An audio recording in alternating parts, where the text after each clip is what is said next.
Paradise, Chapter 1, by Slywit. It's hard for ponies these days to imagine what it was like back then. If they were dropped into this time before Equestria, it'd be unrecognizable to their eyes. Excerpts from the candid sayings of Celestia as recorded by her friends.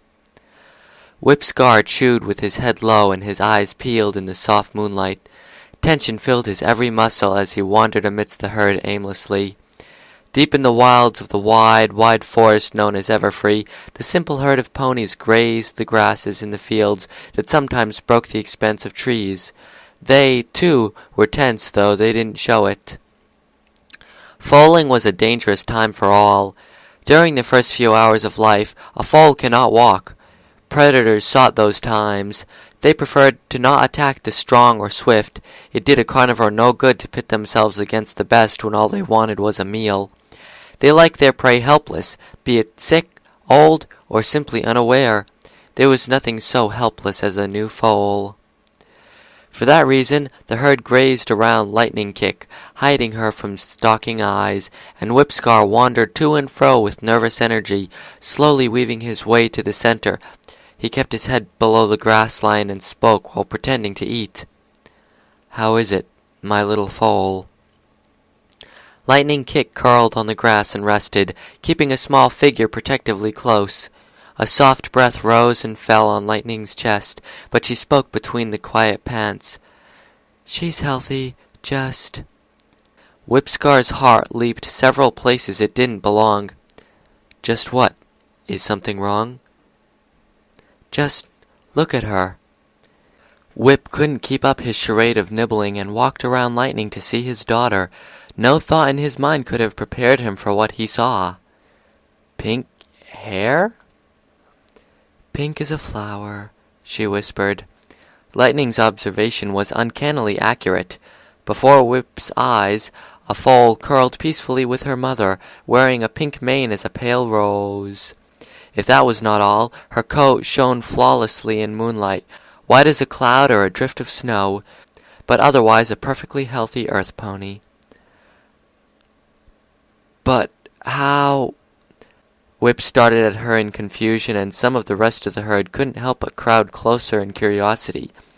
Browns, blacks, spots, and grays, not a one had a color as wild as pink or pure as white. Whispers began to pass between them, some in amazement, others in concern. "How will we hide a pink pony? A dragon would see her from miles away." Whip's shoulders instinctively flexed as he discerned the words, feeling unease.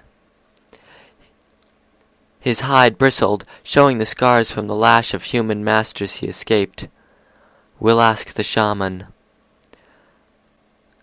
"You won't have to wait long," Charging Hoof whispered, his head still down. "She's here."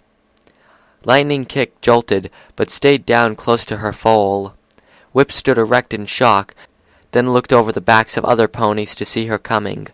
Where the shaman came from or went was anyone's guess, but she knew things no other pony knew. The rest of the herd parted like a sea and closed up behind her. "Shaman." Whip lowered his head in respect. "Whippy!" she responded in a bubbly voice and moved past him. Whip wasn't sure how, but he got a sense that under her concealing cloak she smiled. "So this is the foal born tonight. Aha! No mistaking it now." Lightning watched silently, fear creeping across her frame and features, as she huddled the new foal just a little closer. "The stars have guided me here, silly. They gave me a message." Shaman pointed a hoof matted with dirt, but the gesture seemed to hide a surprising amount of gentleness just beneath the mangled surface. "This foal has been blessed by their hands. The stars wanted to give us a present. She will have the capacity to change this world in ways not even they can see." Shaman looked to the parents once more, and a giggle erupted from under her hood. "You have reason to celebrate, but be warned. How things change is beyond anyone's powers but hers." She turned and walked away just as she came, a slow, deliberate trot, until she vanished under the forest shadow. A traveling song echoed through the woods in her voice, slowly fading from ear. Moments passed, a collective and silent awe on everyone's lips as the herd surged and fell back, wishing to see this new foal while maintaining their vigil. Finally, Lightning Kick broke the silence with a quiet laugh. "I think I know her name, in honor of those who blessed her." She licked her new daughter's pink mane. "Celestia." The sun beamed down over Celestia's flank, warm and bright. The filly bounced between blooming flowers, stopping occasionally to eat one in a gulp and see if they tasted as pretty as they looked. "Blah!" She spit out a blue bonnet, then continued to prance. "Gotcha!" she shouted to a colt lying in the grass before she pounced, but the warning gave Painted Hoof time to spring up and run. "Roar!" Celestia gave chase. "Dragon gonna get ya!"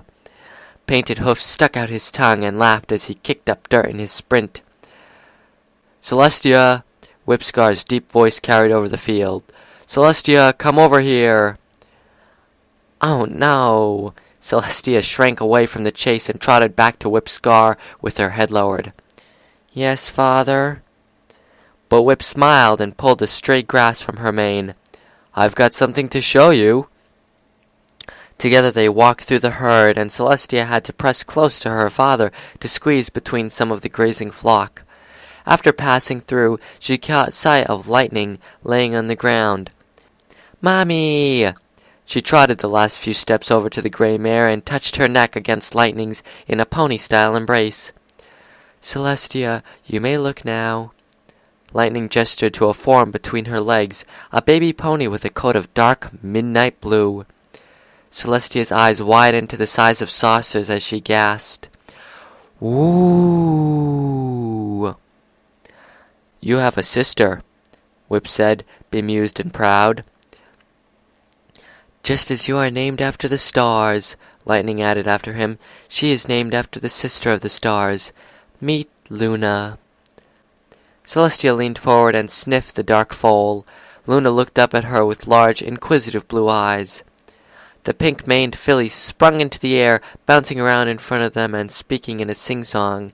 "I got a sister, I got a sister, I got a sister." "Careful now," Whip laughed and nudged her a step away from the newborn. "You have to be gentle with foals." Celestia stopped and nodded obediently. "Well, off you go now.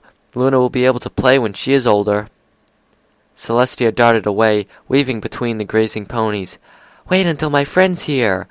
Then singing in a cocky voice, "I got a Luna, I got a Luna." Halfway back to the fillies and colts, her eyes caught sight of a butterfly, and she pranced behind it from flower to flower. Whip laughed to himself and shook his head as he watched Celestia disappear. Cheerful as the sun she is, yet named after the stars. He lowered himself by degrees until he laid down next to Lightning and gave her cheek a lick. "And how is Luna? Able to walk yet?" Lightning pursed her lips in thought, then slowly nodded. "She is quite different from her sister, but I think she is strong in ways harder to see. If we nudge her, I think she'll walk." Whip stood up and moved to Luna, giving her an affectionate touch from his nose. "Best we get started, then. The sooner she walks, the safer she'll be." Luna turned and looked at Whip, confused by the nudge at her hindquarters, but inch by inch, Luna responded by getting closer and closer to standing. "Ah, there you go. That's my girl." On all 4 feet, Luna looked as confused as he ever saw a foal, and promptly fell to her side with a bleat. "Not quite what I had in mind, but it's a start." Some minutes later, with patient nudging and encouraging nuzzles, Luna took her first step. Lightning and Whip both let out a little cheer as Luna responded with a wide smile and a proud lift of her tail before falling on her side once more with a bleat. "Griffin!" Every head shot up. "In the sky! Griffin!" Charging Hoof's bellow rung out over the fields before he turned to the forest. Already the first bubbling of panic erupted from the herd.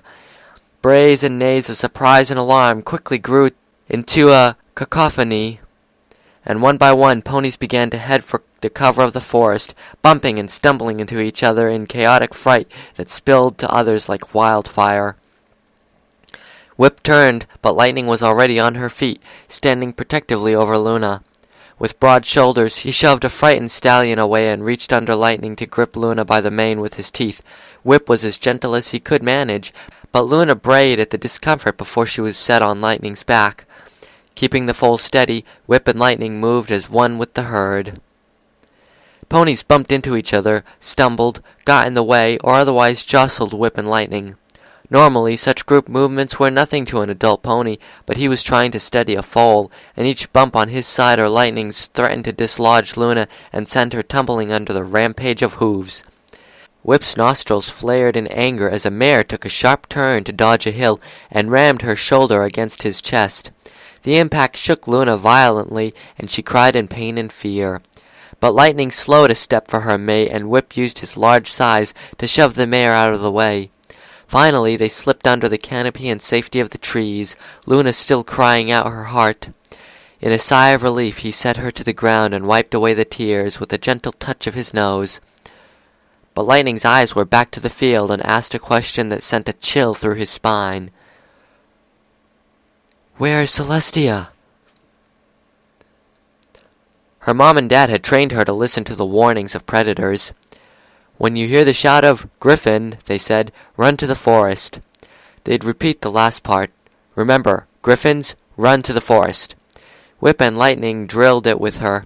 They'd whisper 'Griffin' in her ear, and together they all ran under the trees and stopped once the shadows enveloped them down to their hooves. The butterfly tickled her nose when the call went out and sent it flying off. It boomed over the field, and she dropped to her haunches in the scare of it, tail pulled up tight to where she sat. She looked to the other ponies. Their faces were like that she had never seen, their eyes wide and wild, lips peeled back in horrible grimaces. They didn't look like ponies anymore, and their hooves beat a terrible thunder as they barely dodged around her to either side, colossal beasts to the little filly. Celestia cried out in fear of those horrible faces, and pinched her eyes closed. To the sky, she called to Mom and Dad, over and over as the hooves beat their wild noise. She opened her eyes, and ice plunged into her heart and pumped cold water through her veins. The griffin glided above. The wings spread wide and black as it silhouetted the sun. They beat slowly and soared. The creature sailed like an eagle on the wind. Celestia froze stiff and couldn't turn away. It was a sight she felt was not meant for her eyes, like death itself hovered above her. A stallion leaned over on its run and bit Celestia across the back of her neck, lifting her off the ground. The force of the grip hurt. Teeth pinched through her coat and mane as she cried anew, kicking violently for the pain of it. She knew the stallion, though, and called him Uncle Apple, despite lack of blood relation, or even apple in his name. The struggles were not directed against him, and she was carried to the forest behind the herd and set down in the shadows. "Go on, find your daddy, little miss," he said with a nudge to her rear. She stood up and took off, skating along the trees until she found Whip's scar at the edge, looking out. Celestia ducked under his body and pressed her head against his chest. "There you are!" He breathed a great sigh of relief and let the filly hide underneath him. "Stay close. He'll pass over soon." Looking over the rolling hills of the fields, she saw the shadow travel across. Chapter End.